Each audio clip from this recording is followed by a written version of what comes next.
In the center of the grove grew a single plant, with leaves that glowed a soft green and flowers as white as the morning sun. Ovie knew instinctively that this was the herb he had come for, the one that could heal Gbazar and fulfill the god's demand for balance. He carefully plucked the herb, wrapping it in a cloth before placing it in his pouch. As he turned to leave, he felt a wave of peace wash over him, as though the spirits of the forest were acknowledging his courage and purity of heart.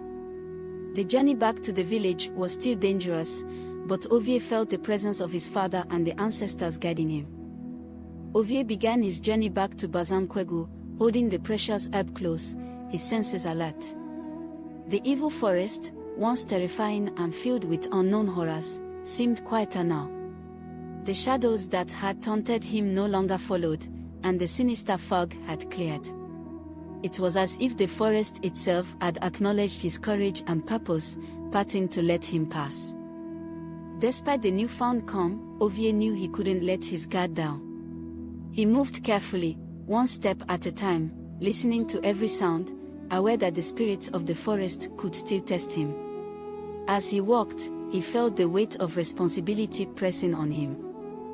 This herb, fragile yet powerful, symbolized more than a cure for the king. It was a chance for justice, for his family's honor, and the rightful return of kingship. As he neared the village boundary, news of his approach spread quickly.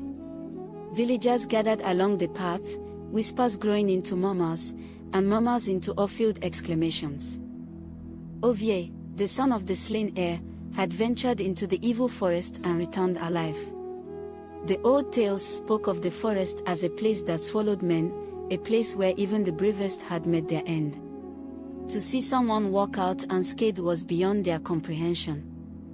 Mothers clutched their children, elders leaned forward to catch a better glimpse, and young boys and girls stared wide-eyed at the hero who had conquered the forest trials.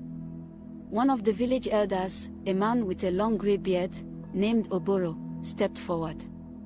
He had been a friend of Ovie's father and knew the pain and injustice that had befallen the Nkwoegwu family. "Ovie," Oboro said, his voice thick with emotion, "you have done what no other man dared. You honor your father's memory and bring hope to our village." Ovie, though weary, managed a humble nod, acknowledging the elder's words. He had done this not just for himself but for his father, his family, and the generations who had been wronged by Gbazar's rule. Escorted by a crowd of villagers, Ovie approached the royal compound, where Gbazar lay in his grand bedchamber. The king's once imposing figure had withered under the curse, his skin pale, and his eyes hollow. He looked up weakly as Ovie entered, clutching the herb in his hands. The healer from the distant village, who had been by Gbazar's side for days, stepped forward to inspect the herb, nodding approvingly as he prepared it for the remedy. As the healer ground the leaves and mixed them with water, he chanted prayers, calling upon the gods for forgiveness and healing. The bitter scent of the concoction filled the room as the healer administered the medicine to Gbazar. Ovie watched carefully, feeling a strange mixture of satisfaction and pity as the king sipped the herb-infused water. Within moments, color began to return to Gbazar's face. His labored breathing eased, and the shadows that had haunted his eyes softened. The curse that had bound him lifted, and he lay there, weak but alive. The villagers who had gathered outside the palace grounds gasped as they saw Gbazar's transformation. True to his promise, Gbazar turned to Ovie, his voice hoarse but determined. "You have fulfilled the quest, Ovie. You shall have my daughter's hand in marriage and the sacred ring of kingship." Ovie's wedding to the princess was a grand celebration, a union that represented not only the joining of two souls but also the restoration of balance to Gbazar-Nkwoegwu. The villagers gathered in the central square, decorated with bright fabrics, fragrant flowers, and the finest foods they could prepare. Musicians played traditional drums and flutes, their rhythms filling the air with joy and a sense of unity that had been missing for so long. The princess, adorned in a gown woven with gold threads and dyed with indigo, walked forward with grace, her face a mixture of shyness and admiration for the man who had braved the evil forest for her father's life.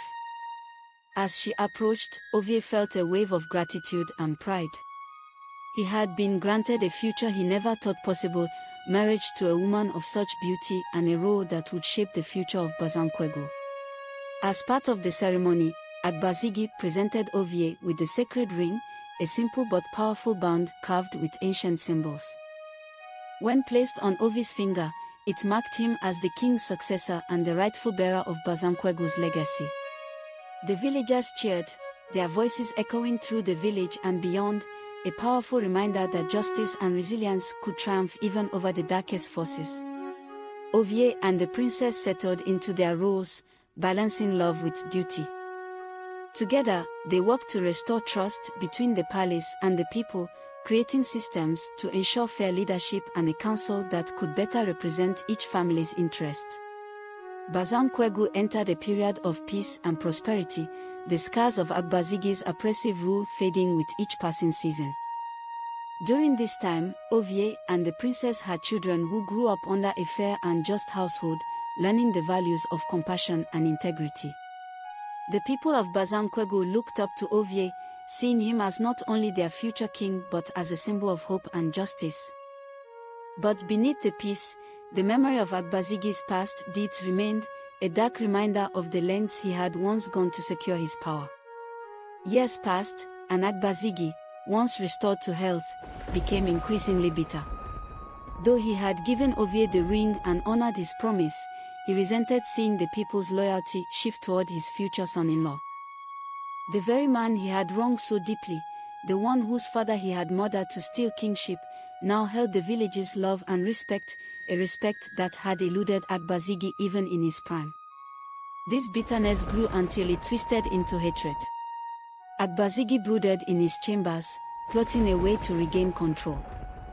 He gathered a few of his trusted advisors, those who had helped him alter the kingship's lineage, and shared his plan.